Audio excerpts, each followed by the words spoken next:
Price Lord. Christmas பண்டிகை கொண்டாடலாமா அப்படிங்கிற சந்தேகங்கள், கேள்விகள்லாம் நிறைய இருக்கு நம்ம மக்களுக்கு.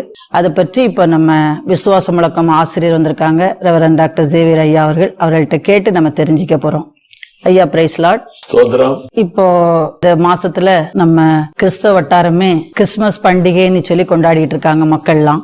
அப்படிப்பட்ட பண்டிகை ஆவிக்குரியவர்களும் கொண்டாடுறாங்க. அப்படிப்பட்ட பண்டிகை கொண்டாடலாமா, அதை பத்தின விளக்கங்கள் அதெல்லாம் மக்கள் தெரிந்து கொள்ள முடியாது, புரிந்து கொள்ள முடியாது, கொஞ்சம் விளக்கங்கள்லாம் சொல்லுமாறு கேட்டுக்கொள்கிறேன். சந்தோஷம். ஆவிக்குரிய கிறிஸ்தவர்களும் கொண்டாடுகிறார்கள்னு சொன்னீங்க. முதல்ல ஆவிக்குரிய கிறிஸ்தவர்கள்னா யார் என்று நமக்கு தெரியணும். வசனம் தேவன் நம்முடைய இருதயமாகிய ஆவியிலே எழுதுகிறார்.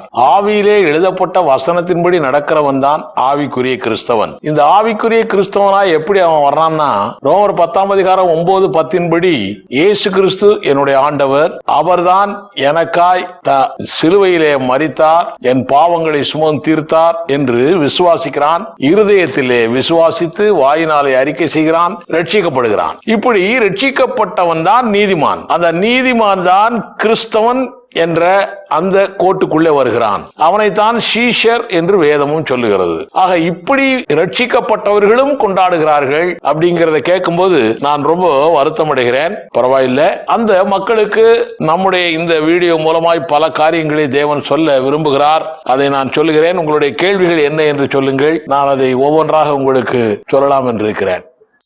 இப்போ ஆவிக்குரிய கிறிஸ்தவ மக்கள் அந்த கிறிஸ்துமஸ் பண்டிகை கொண்டாடலாமா வேண்டாமா? முதல்ல கிறிஸ்துமஸ் பண்டிகை என்றால் என்ன என்று தெரிய வேண்டும் நம்ம எல்லாருக்கும். கிறிஸ்துமஸ் என்றாலே Christ plus mass, Christ mass. Mass என்றால் பூஜை என்று அர்த்தம்.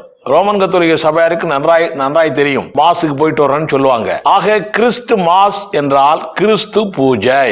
பூஜை என்றாலே நம்ம எல்லாருக்கும் தெரிஞ்ச காரியம். இப்போ நிறைய இடங்கள்ல தேவர் பூஜை நடக்கிறது, அந்த பூஜை இந்த பூஜை நடக்குது. அது செத்தவர்களுக்கு செய்யக்கூடிய பூஜை. அது நம்முடைய ஆண்டவர் ஜீவிக்கிற ஆண்டவர். இவருக்கு இது பூஜையாய் கொண்டாடுகிறது அல்ல. இது கிறிஸ்துமஸ் என்பது பிறந்த நாள் என்ற அர்த்தத்திலே வரவில்லை. ஒரு காரியம் சொல்லுகிறேன். இன்னொரு காரியம், இவர்கள் இதை ஒரு பண்டிகையாய் கொண்டாட வேண்டும் என்று நினைத்து கொண்டாடி கொண்டிருக்கிறார்கள். டிசம்பர் 25 இந்த பண்டிகை கொண்டாடுகிறார்கள். அப்படி கொண்டாட சொல்லி வேதத்திலே வசனம் ஒன்று கூட இல்லை. அப்படி கொண்டாடியதாக ஆதி அப்போஸ்தலர் காலத்திலும் ஒன்றும் இல்லை. வேதத்திலே சொல்லப்படாத காரியத்தை செய்கிறார்கள், சொல்லப்பட்ட காரியங்களை செய்யாமல் இருக்கிறார்கள். இப்படித்தான் கிறிஸ்தவ வட்டாரம் ஓடிக்கொண்டிருக்கிறது. அதனால கிறிஸ்துமஸ் என்பது நாம் கொண்டாட தேவையில்லை, கொண்டாடவும் வேண்டாம். ஐயா, இப்போ கிறிஸ்தவ வட்டாரத்துல ஆவிக்குரிய ஊழியம் செய்த பெரிய பெரிய தலைவர்கள் எல்லாம் கொண்டாடி வந்ததுனால மக்களும் அதையே ஃபாலோ பண்றாங்க. அதை பற்றி என்ன சொல்ல விரும்புறீங்க? நான் அடிக்கடி என்னுடைய விசுவாச முழக்கம் பத்திரிகை எழுதுவேன். ஆட்களை பாராதே ஆண்டவரை பார் என்று சொல்லுவேன். அதனால நம்ம எப்பவுமே இப்படிப்பட்ட பெரிய ஊழியக்காரர்கள் இருக்கிறார்கள், மனிதர்கள் இருக்கிறார்கள், அவர்கள் செய்கிறதை ஃபாலோ பண்ணுகிறேன் என்பதை விட்டுவிட்டு வேதம் என்ன சொல்லுகிறது அதை மாத்திரமே ஃபாலோ பண்ணாதான் நாம உண்மையான ஆவிக்குரிய கிறிஸ்தவர்களாய் மாறுகிறோம். இன்னொரு காரியம், டிசம்பர் 25 என்று சொல்லி ஆவிக்குரிய கிறிஸ்தவர்களும் கொண்டாடுகிறார்கள், ரட்சிக்கப்பட்டவர்களும் கொண்டாடுகிறார்கள், ரட்சிக்கப்படாதவர்களும் கொண்டாடுகிறார்கள், பெரிய பெரிய ஊழியக்காரர்களும் கொண்டாடுகிறார்கள். டிசம்பர் 25 இயேசு கிறிஸ்து பிறந்தாரா பிறக்கவில்லையா என்பதை பற்றி யாருக்கும் ஆராய்ச்சியே இல்லை. அவர்கள் ஏதோ எங்கோ இருந்து வரக்கூடிய காரியங்களை அப்படியே ஃபாலோ பண்ணுகிறார்கள். இதை பற்றி நான் உங்களுக்கு ஒரு காரியத்தை சொல்லலாம் என்று இருக்கிறேன். கத்தோலிக்க சபை என்ற அதுல இருந்த ஒரு பிஷப் கிபி 4ஆம் நூற்றாண்டில இப்படி கிறிஸ்துமஸ் என்ற ஒரு பண்டிகையை கொண்டு வந்தார். அதை கான்ஸ்டான்டின் நோபிளும் அவரும் அதை அனுமதித்தார், அதை ஆசரித்தார். அதற்கு பிறகு கிபி 538 போப் என்பவர் உலகம் முழுவதுக்கு இருக்கக்கூடிய கிறிஸ்தவ மார்க்கத்துக்கு தலைவராய் வந்த பிற்பாடு அதை ஒரு பெரிய உலகளாவிய சட்டமாய் கொண்டு வந்தார். அதையே எல்லாரும் ஃபாலோ பண்ணுகிறார்கள். அந்த போப் மார்க்கத்தை விட்டு பிரிந்து வந்திருக்கிற புரொட்டஸ்டன்ட் மார்க்கத்தார், சிஎஸ்ஐ, லூத்தரன், இப்படிப்பட்ட ஆட்களும் அதே போப்பு சொன்ன அதே காரியத்தை அவர்களும் கொண்டாடுகிறார்கள். ஆவிக்குரிய சபை என்று சொல்லக்கூடிய பெந்தெகோஸ்தே சபையாரும் அந்த காரியத்திலே ஈடுபட்டு கொண்டிருக்கிறார்கள். இது மனிதன் உண்டாக்கிய ஒரு பண்டிகையா இருக்கிறது. அப்படினால் நீங்க ஒரு கேள்வி கேட்பீங்க, மனுஷன் ஏன் இந்த பண்டிகையை உண்டாக்குனா, எதுக்காக உண்டாக்குனா, வேதத்திலே இல்லையே, எதுக்கு உண்டாக்குனாங்க என்று சொல்லி கேட்பீர்கள். ஆதி காலங்களில் எல்லாம் புறஜாதி மக்கள் கிறிஸ்தவத்துக்குள்ளே வந்தார்கள். அதிலும் விசேஷமாய் பாபிலோனியர்கள் எகிப்திய பாரம்பரியம் உள்ளவர்கள் எல்லாம் கிறிஸ்துவுக்குள்ளே வந்தார்கள். கிறிஸ்துவுக்குள்ளே வந்து கிறிஸ்தவர்களாக இருக்கும் பொழுது அவர்களுக்கு ஒரு பண்டிகையும் கிடையாது. ஆனால் எகிப்து தேசத்திலே சூரிய தேவதை என்ற ஒரு தேவதை இருக்கிறது. அந்த தேவதைக்கு சன் ஆஃப் காடஸஸ், அந்த தேவதைக்கு வருஷா வருஷம் டிசம்பர் மாதம் 25ஆம் தேதியிலிருந்து அந்த தேவதைக்கு ஒரு பெரிய விழா கொண்டாடுவார்கள். அந்த தேவதையுடைய விழா நாள் டிசம்பர் 25 வந்த உடனே கிறிஸ்துவுக்குள்ளே வந்த புறஜாதி மக்களுக்கெல்லாம் ஒரு பண்டிகையினுடைய எண்ணங்கள் வந்து விடுகிறது. இதனால இவர்களுக்கெல்லாம் பழைய மோகம், பழைய காரியங்கள், பாரம்பரியங்கள், கலாச்சாரங்கள் இவர்களை தொற்றிக் கொள்ளுகிறது. இதை பார்த்ததுதான் அந்த பிஷப் என்ன பண்ணாரு, சரி இவங்கெல்லாம் பழையபடி பழைய இடத்துக்கு போயிடக்கூடாது, இவங்களுக்கு ஒரு பண்டிகையை உண்டாக்கலாம் என்று சொல்லி அதை கிறிஸ்துமஸ் பண்டிகை என்று பெயரிட்டு அந்த பண்டிகையை கொண்டாட அவர் ஆரம்பித்தார். அதுல பாருங்க, சூரிய தேவதை என்றால் இன்றைக்கும் நீங்கள் பார்க்கலாம், சூரிய தேவதைக்கு ஒரு ஃபிகர் இருக்கிறது, உருவம் இருக்கிறது, ஸ்டாச்சு இருக்கிறது. அந்த உருவத்துக்கு ஒரு கையில ஒரு குழந்தைய வச்சுக்கிட்டு ஒரு டால் லேடி ஒன்று நிற்கிறது, அதுதான் சூரிய தேவதை. நம்ம எல்லாருக்கும் தெரியும். இதே மாடல்ல தான் இன்றைக்கு ரோமன் கத்தோலிக்க சபையில மேரி மரியாள் என்ற அந்த ஒரு சிலை இருக்கிறது. அந்த குழந்தையை வச்சுக்கிட்டு இருக்கக்கூடிய அந்த சன் காடஸஸ் அதனுடைய விழாவையே அப்படியே கொண்டு வந்திருக்கிறார்கள். அப்படி கொண்டு வரும் பொழுது அதே போல அந்த குழந்தை, அந்த அம்மா, இப்படிப்பட்ட நிலைகள் வந்த ஒருபாடு அதை கிறிஸ்துமஸாக மாற்றி விட்டார்கள். இயேசு பிறந்த நாள் என்று சொல்லி உடனே எல்லாரும் சந்தோஷமாய் கொண்டாடுகிறார்கள். ஆரம்பத்திலே ஃபெஸ்டிவல், அது ஒரு பண்டிகையாய் வந்தது.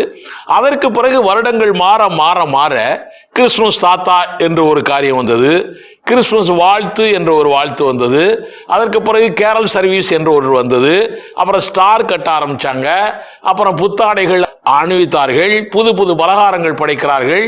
உலக மக்களுக்கே இந்த காரியங்களை தெரிய வேண்டும் என்பதற்காக செய்து கொண்டிருக்கிறார்கள். இதைத்தான் இயேசு கிறிஸ்து அன்றைக்கே சொன்னார். மத்தேயு 15ஆம் அதிகாரம் 6ஆம் வசனத்திலே, வீணாய் மனுஷருடைய உபதேசங்களை கற்பனைகளாய் போதிக்கிறார்கள், இதனால் தேவனுடைய கற்பனைகளை அவமாக்குகிறார்கள் என்று தேவன் சொல்கிறார். தேவன் சொல்லாத ஒன்றை, ஏதோ ஒரு சன் காடஸ் சூரிய தேவதைய விழாவை இயேசுவோடு சேர்த்து கொண்டு, இயேசுடைய பிறப்போடு சேர்த்து கொண்டு செய்து கொண்டிருக்கிறார்கள். இது நிச்சயமாய் அந்நிய காரியமாய் இருக்கிறது. இது கிறிஸ்தவத்துக்கு ஒத்து வரவில்லை. அப்போ டிசம்பர் 25 கிறிஸ்து பிறக்கலையா? கேள்வி நல்ல நல்ல கேள்வி கேட்டிருக்கிறீங்க. டிசம்பர் 25 பிறந்தாரா? இதை பற்றி நானும் என்னுடைய பத்திரிகையில் எழுதியிருக்கிறேன், ஆராய்ச்சி புத்தகங்களிலும் எழுதியிருக்கிறேன். உங்களுக்கு சொல்லுகிறேன்.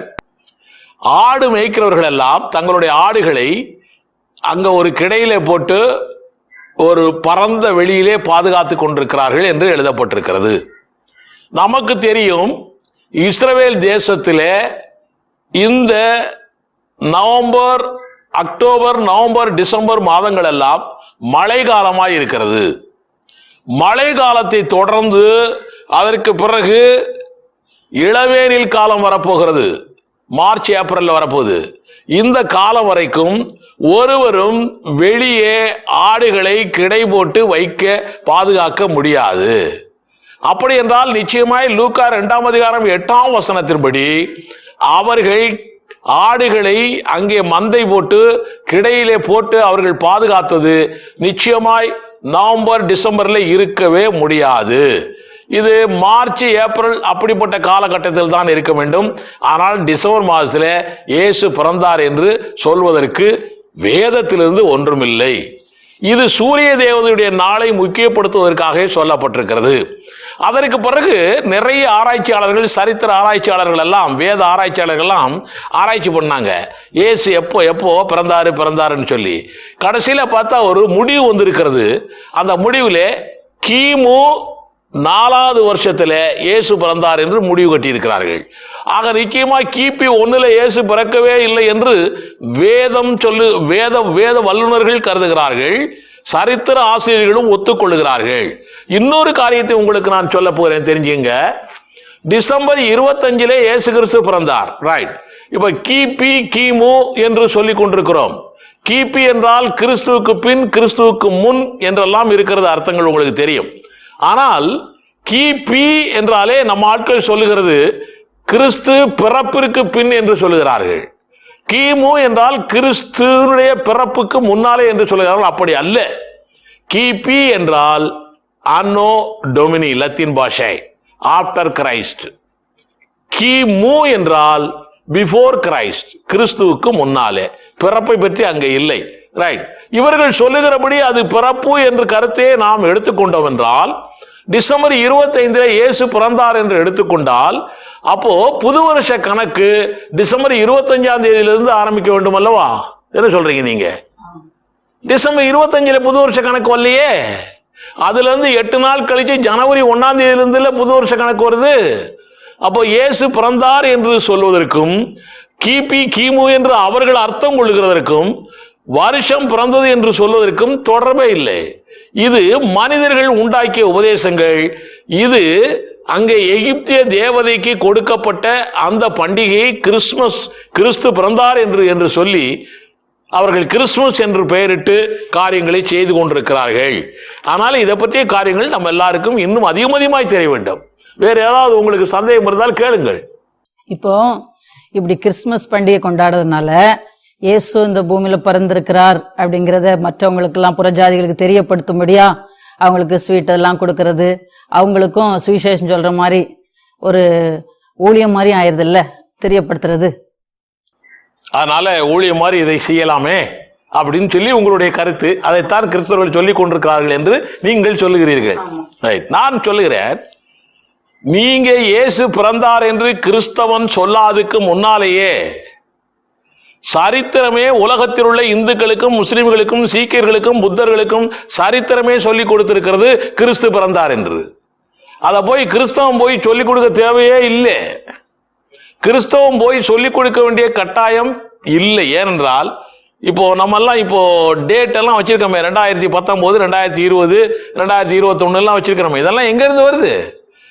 கிறிஸ்துவுக்கு பின் உருவான காரியங்கள் இதெல்லாம். அப்படி என்றால் உலகமே அறிந்திருக்கிறது கிறிஸ்து பிறந்தார், உலகமே அறிந்திருக்கிறது கிறிஸ்து மரித்தார். நம்ம எல்லாரும் ஸ்கூல்ல படிக்கும் போதே சரித்திர புஸ்தகத்திலே போட்டிருப்பாங்க, படிச்சிருப்பீங்களே நீங்க கூட. அதனால உலகத்துக்கே தெரியும். இதை போய் கிறிஸ்து பிறந்தார்னு சொல்ல வேண்டிய கட்டாயம் இல்லை. அப்போ கிறிஸ்துவை பற்றி சொல்றது எப்படித்தான் சொல்றது? இந்த மாதிரி பண்டிகையும் வேண்டாங்கிறீங்க, இதுவும் சரித்திரத்தில் இருக்குதுன்னு சொல்றீங்க. அப்போ அப்படி இருக்கும்போது நாங்க எப்படித்தான் கிறிஸ்துவை பத்தி சொல்றது என்று நீங்கள் கேட்கலாம். உங்களுடைய ஆவி அப்படி கேட்கிறதா நினைக்கிறேன் நான். ஆனாலும் நான் அதுக்கு பதில் சொல்றேன் பாருங்க. ஏன் இது அல்ல கிறிஸ்துமஸ் என்று நாம் சொல்லுகிறோம் என்றால், இது சூரிய தேவதையை மையப்படுத்திய விழா என்று சொல்லிவிட்டேன் ஏற்கனவே. இப்போ லூக்கா 2ஆம் அதிகாரத்திலே கூட 11ஆம் வசனத்திலே சொல்லப்பட்டிருக்கிறது, இன்று கர்த்தராகிய கிறிஸ்து என்னும் இரட்சகர் உங்களுக்கு தாவீதின் ஊரிலே பிறந்திருக்கிறார். கர்த்தராகிய கிறிஸ்து என்னும் இரட்சகர். டிசம்பர் 25 இவர்கள் சொல்லுகிறது பாலன் பிறந்திருக்கிறார், இன்ஃபான்ட் ஜீசஸ் பிறந்திருக்கிறார். ஆனால் அன்றைக்கு தூதர்கள் சொன்னது கர்த்தராகிய கிறிஸ்து என்னும் இரட்சகர் பிறந்திருக்கிறார். அவர் இரட்சகர், நம்முடைய பாவத்தை தீர்க்கிறவராய் பிறந்திருக்கிறார். இந்த இரட்சகர் ரெடிமர் உங்களுக்கு பிறந்திருக்கிறார் என்று எழுதப்பட்டிருக்கிறது. மேரிக்கும் யோசேப்புக்கும் பிறந்தார் என்று எழுதவில்லை, இங்கே சொல்லவில்லை. அங்கே உங்களுக்கு பிறந்திருக்கிறார். ஆக நமக்குள்ளே என்றைக்கு இயேசு பிறக்கிறாரோ, நமக்குள்ளே என்றைக்கு இரட்சகர் பிறக்கிறாரோ, இன்ஃபான்ட் ஜீசஸ் அல்ல, குழந்தை இயேசு அல்ல, இரட்சகர் இயேசு என்றைக்கு நமக்குள்ளே பிறக்கிறாரோ அதுதான் கிறிஸ்துவுடைய பிறப்பு நமக்கு. இதை வைத்து கிறிஸ்து எனக்குள்ளே பிறந்து விட்டார் என்று சொல்லி கிறிஸ்துமஸ் கொண்டாடுகிறேன் என்று கூட சில பேர் சொல்றாங்க. என்கிட்ட கூட வந்து சொல்றாங்க. நான் அவங்கள்ட்ட கேட்கிற கேள்வி, அப்படி என்றால் நீங்கள் ரட்சிப்புக்குள்ளே வந்தது, கிறிஸ்து உங்களுக்குள்ளே பிறந்தது, நீங்கள் புது சிருஷ்டியாய் மாறினது எல்லாமே டிசம்பர் 25ஆம் தேதியா? என்னுடைய கேள்வி அதுதான். இல்லை. அப்படி என்றால் நீங்கள் எந்த தேதியிலே கிறிஸ்துவை ஏற்றுக்கொண்டிருக்கிறீர்கள், கிறிஸ்து உங்களுக்குள்ளே பிறந்திருக்கிறார், அந்த தேதியை நீங்கள் கிறிஸ்து பிறந்த தேதின்னு வச்சுக்கோங்க. Why you are going to the old tradition? Why you are following the Egyptian goddesses? You follow only our Lord Jesus Christ. You only follow the word of God. மற்ற காரியங்கள் நமக்கு வேண்டாம். அதனாலே நிச்சயமாய் நான் உங்களுக்கு சொல்லுகிறேன், இப்படிப்பட்ட பண்டிகைகள் எல்லாம் சாத்தானுடைய தன்னுடைய தந்திரத்தினாலே இந்த கிறிஸ்தவத்துக்குள்ளே நுழைக்கப்பட்டிருக்கிறது என்று நான் சொல்லுகிறேன். இன்னொரு காரியம் கூட சொல்றேன். அங்கே அந்த தேவதூதர்கள் சொன்னது பாருங்க, 2ஆம் அதிகாரம், லூக்கா 2ஆம் அதிகாரம் 10ஆம் வசனத்தில் எழுதியிருக்கிறது, இதோ எல்லா ஜனத்துக்கும் மிகுந்த சந்தோஷத்தை உண்டாக்கும் நற்செய்தியை உங்களுக்கு அறிவிக்கிறேன். நற்செய்தின்னு சொல்லி இதை காஸ்பல் என்று சொல்லுகிறார்கள். இது காஸ்பலே அல்ல.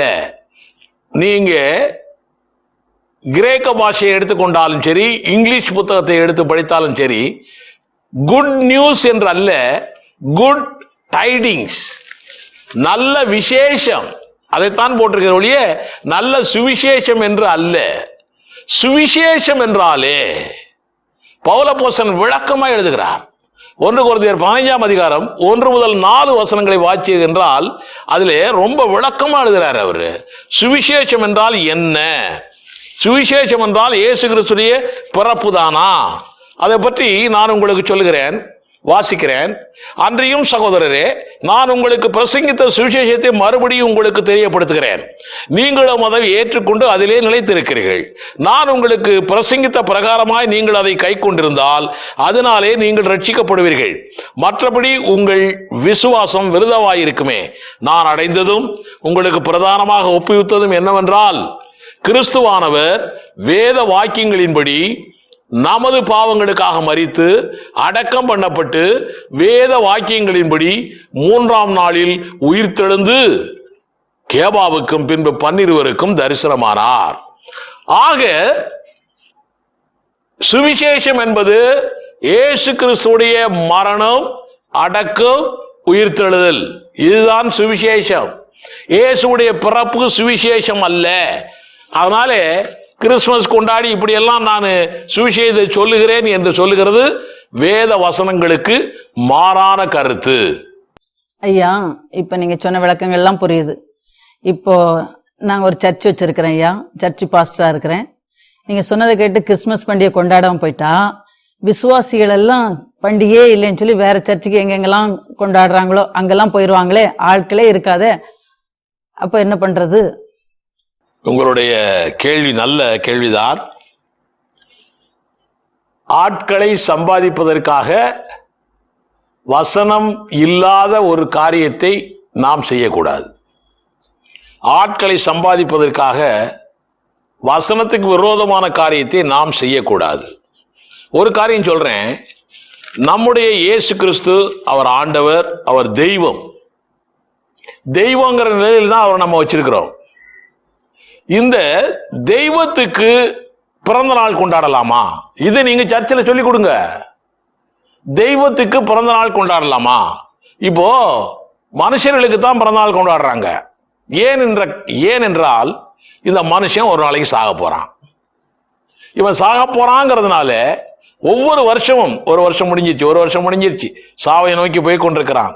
இதை தெரிந்தோ தெரியாமலோ அவனுக்கு தெரியப்படுத்துகிறது உலகம் இந்த பிறந்த நாளின் மூலமாய். அதுல கூட நிறைய இடங்கள்ல எல்லா இடங்கள்லயுமே கேக் வச்சு, கேக்கில் மெழுகுவத்தி எல்லாம் வச்சு, இப்போ அவருக்கு 10 வயசு முடிஞ்சிருச்சா, 10 மெழுகுவத்தியை வச்சு எரிய விடுவாங்க. எரிய விட்டு 10ஐயும் ஊதுவார். அவரு ஊதுன உடனே அணைஞ்சிரும். இதனுடைய அர்த்தம் என்ன? 10 வருஷம் உனக்கு முடிஞ்சிருச்சுப்பா, இனி எத்தனை வருஷம் இருக்கோ? மரணத்தை நோக்கி போய்கொண்டிருக்கிறான் என்பதை வெளிப்படையாய் சொல்லாமல் மறைமுகமாய் பிறந்த நாளின் மூலமாய் இப்படியாய் உலகம் சொல்லிக் கொண்டிருக்கிறது. இது தேவ ஆவியின் மூலமாய் சொல்லப்படுகிறதா அல்லது மனுஷனே சிந்தித்து அவனுடைய ஞானத்தின்படி சொல்லுகிறானா, அது அடுத்த காரியம். ஆனால் இப்படி சொல்லுகிறது. நம்முடைய ஆண்டவர் எப்படிப்பட்ட ஆண்டவர் தெரியுமா? மனிதனாய் பிறந்தவர் தான், மரித்தவர் தான். ஆனால் வெளிப்படுத்தல் 1ஆம் அதிகாரம் 18ஆம் வசனத்திலே சொல்லப்பட்டிருக்கிறது, மரித்தேன் ஆனாலும் சதா காலங்களிலும் உயிரோடு இருக்கிறேன். இனி அவருக்கு மரணமே இல்லை. அப்ப மரணமே இல்லாத ஒரு தேவனுக்கு, மரணமே இல்லாத ஒரு ஆண்டவருக்கு ஒரு பர்த்டே கொண்டாடி இப்படி நம்ம கொண்டாடக்கூடாது. அப்படி கொண்டாடி விட்டால் அவரை மனித நிலைக்கு கொண்டு வந்து விடுகிறோம், தெய்வ நிலைக்கு நம்ம வைக்கல. இந்த காரியத்தை உங்க சபையில சொல்லுங்க. இப்ப ஐயா, இந்த கிறிஸ்துமஸ் பண்டிகை கொண்டாடுறது அவ்வளவு பெரிய பாவமா? வேதம் படித்தவர்களுக்கு இதுக்கு வேத வசனமே அவர்களுக்கு வெளிச்சமாயிருக்கிறது. இயேசு கிறிஸ்து வாழ்ந்தார். வாழ்ந்த பொழுது அவர் தெய்வம் மனிதனாய் வந்தவர். அவரை ஒருத்தன் கூட தெய்வம் நினைக்கல. இஸ்ரவேல் மக்கள் யாரும் தெய்வம் என்று நினைக்கல. அவர் என்ன நினைச்சாங்க? இவர் ஒரு தச்சன் மகன், இவர் ஒரு மனுஷன், இந்த நிலையில் தான் நினைத்தார்கள். நினைச்சதுனாலதான் அவரை சிலுவையில் அறிந்து கொன்றார்கள்.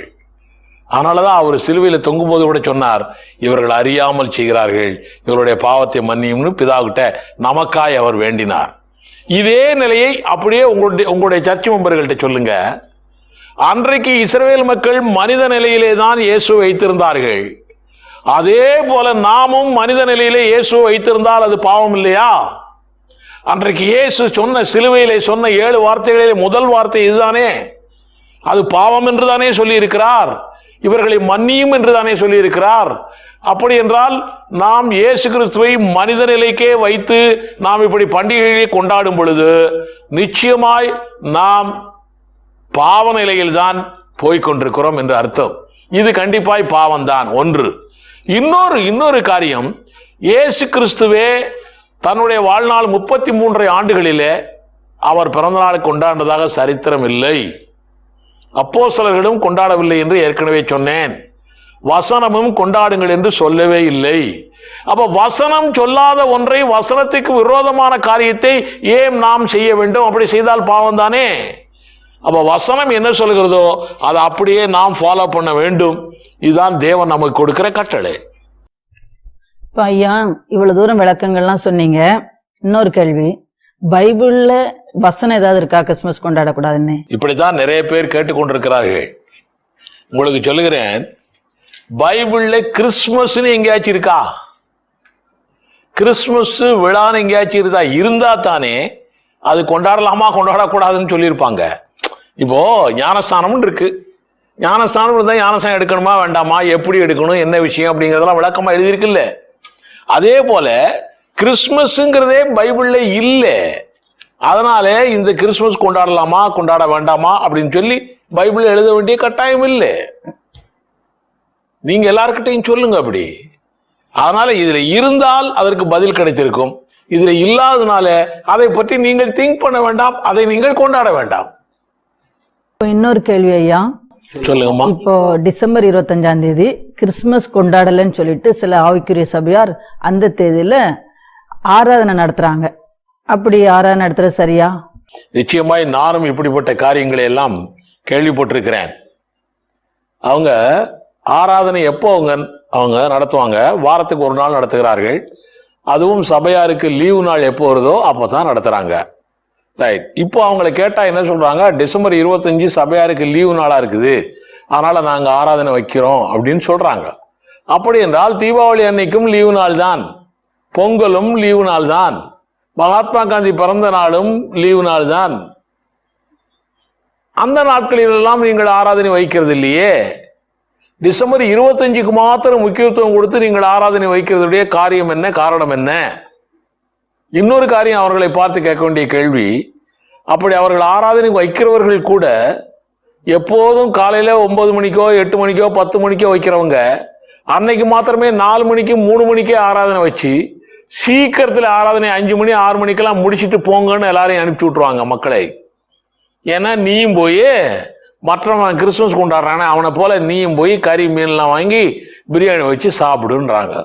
இவர்கள் அறிந்தோ அறியாமலோ மற்றவர்களுக்கு தாங்கள் செய்கிற காரியத்தை மறைக்கும்படியாய் இப்படியாய் காரியங்கள் செய்து கொண்டிருக்கிறார்கள்.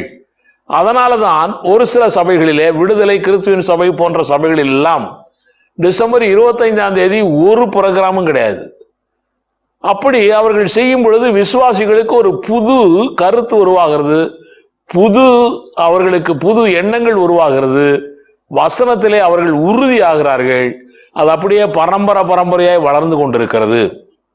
உங்களுக்கு ஒரு காரியத்தை சொல்றேன், இவர்கள் கிறிஸ்துமஸ் கொண்டாடாம இப்படி பண்ணிக்கிட்டு இருந்தாலும் அது பாவம்தான். ஏனென்றால் கொலை செஞ்சாலும் பாவம், கொலை செய்கிறவன் பக்கத்துல அவனோட கூட நீ போனாலும் நீ பாவம் தான் செய்யறேன்னு அர்த்தம்.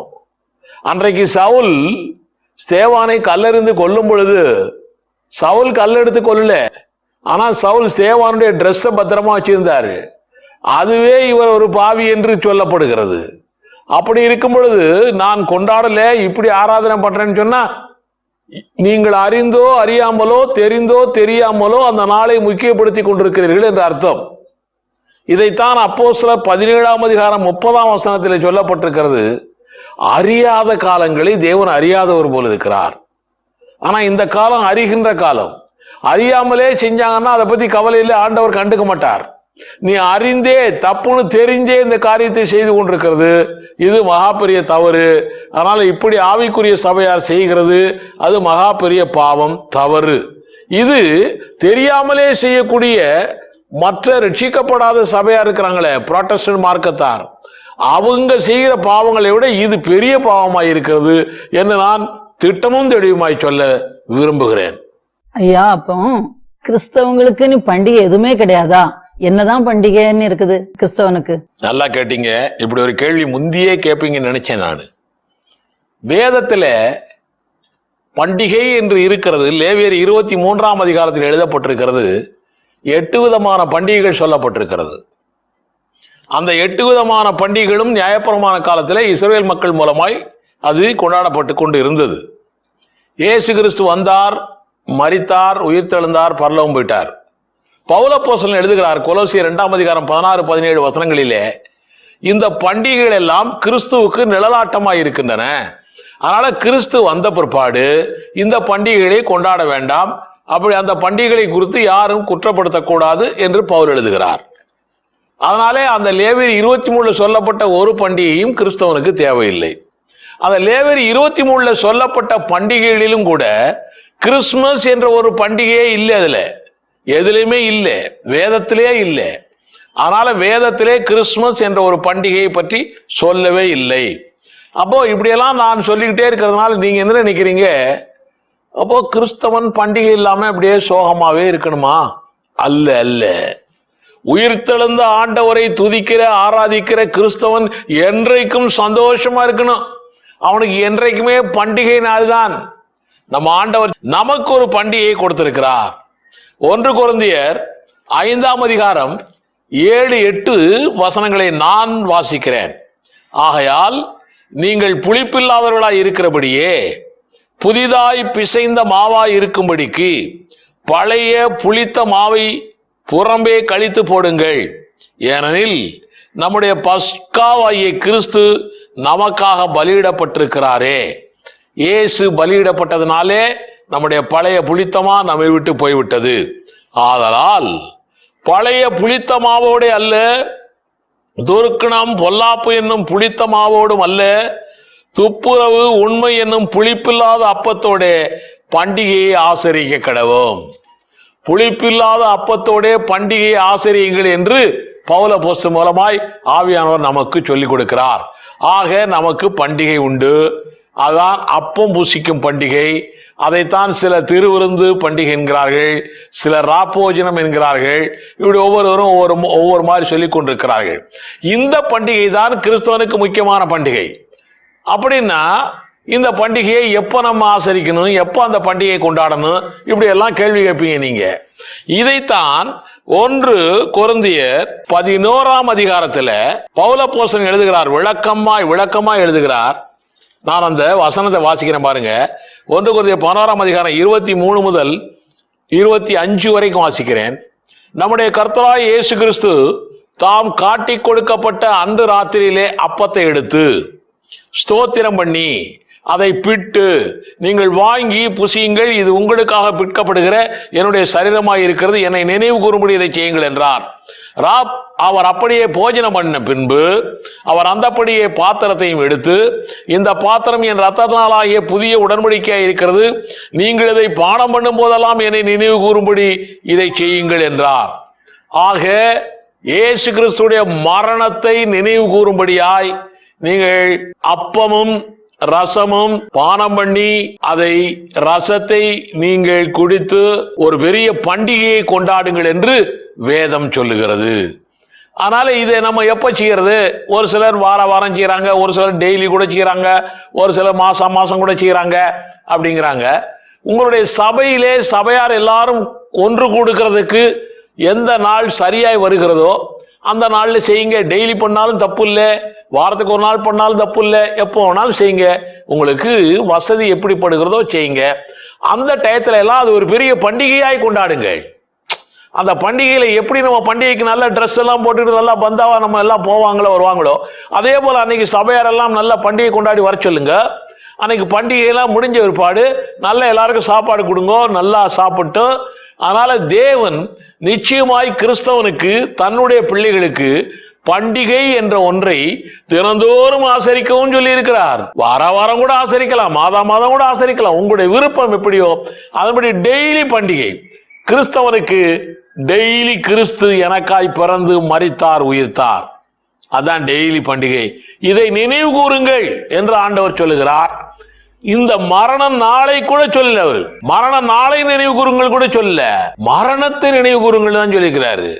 அதனால இது கூட சில பேர் மரண நாள்னு சொல்லிட்டு ஏதோ ஒரு நாள் கொண்டாடிட்டு இருப்பாங்க. அல்ல, அவர் பிறந்ததை நினைவு கூறுங்கள் என்று ஒரு இடத்துல கூட சொல்லல, மரணத்தை நினைவு கூறுங்கள் என்று தான் சொல்லி இருக்கிறார். பிறந்த நாளை கொண்டாடுங்கள் என்று அவர் சொல்லவில்லை, மரண நாளை கொண்டாடுங்கள் என்றும் சொல்லவில்லை.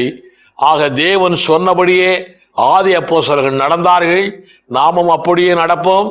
இயேசு கிறிஸ்து சீக்கிரமாய் வரப்போகிறார். அவருடைய வருகையிலே கிறிஸ்தவர்களாகிய நாம், ஆவிக்குரிய கிறிஸ்தவர்களாகிய நாம், எபிரேயர் 6 அதிகாரம் 1-2 வசனத்திலே சொல்லப்பட்ட மூல உபதேசங்களை கை கொள்ளுகிறவர்களாகிய நாம், கிறிஸ்துமஸ் என்ற எகிப்திய தேவதையுடைய பண்டிகைக்குள்ளே நுழைந்து கொண்டு நம்மை நாமே தீட்டுப்படுத்தாதபடிக்கு நிச்சயமாய் வசனத்தின்படியே வெளிச்சமுள்ள பிள்ளைகளாய் நாம் எழும்பி பிரகாசிப்போம். கர்த்தர் சீக்கிரம் வருகிறார். ஆயத்தமாவோம், ஆயத்தமாக்குவோம். ரொம்ப நன்றி ஐயா. நீங்க சொன்ன பதில்கள் எல்லாம் ரொம்ப திருப்தியா இருந்தது. எல்லா மக்களும் அதை கேட்டு நிறைய மாற்றங்கள் வந்திருக்கும். இனி வர நாட்கள்ல அவங்க கிறிஸ்துமஸ் பண்டிகை அதெல்லாம் மறந்து வேதம் சொல்லுகிறபடி எல்லாம் நடப்பாங்க, ஆவிக்குரிய கிறிஸ்தவர்கள் நம்புகிறேன். இது போல நம்ம சபைகள்ல கொண்டாடுறது இல்ல, நம்ம வேதத்தை பின்பற்றுகிற ஆவிக்குரிய கிறிஸ்தவர்களா இருக்கிறோம். மற்றவர்கள் எல்லாம் என்னிடத்துல கேட்ட கேள்விகளை இப்போ உங்கள் மூலமாய் விளக்கங்கள் கொடுத்து அவரெல்லாம் புரிந்து கொள்ளும்படியாய் ஒரு வாய்ப்பை தேவன் இந்த நாளில் ஏற்படுத்தி கொடுத்தார். அதுக்காக கர்த்தருக்கு ஸ்தோத்திரம். நன்றி. நன்றி. பிறந்தது புது வருஷம், மலர்ந்தது அவர் நேசம், வளர்ந்தது விசுவாசம், வசனமே எனக்குள் பிரவேசம்.